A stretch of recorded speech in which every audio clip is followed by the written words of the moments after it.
In this video, I'm going to show you how you can fix Google Play services keep stopping problem in 2020.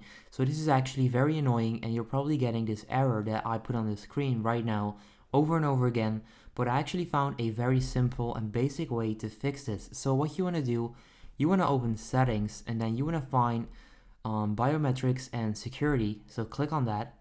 Then next up, click on, let's see, where is it? Other security settings. And then you want to click on device admin apps. And then right there, you actually want to uncheck that.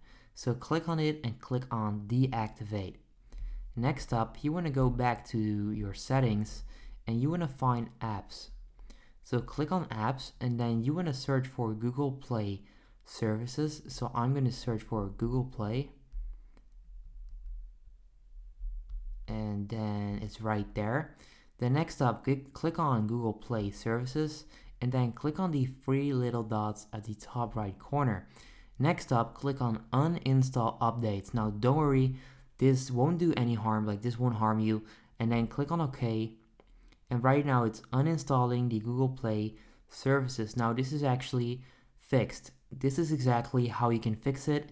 Leave a like on this video down below if this helps you out and comment that this works so that other people know this actually works. I would appreciate that.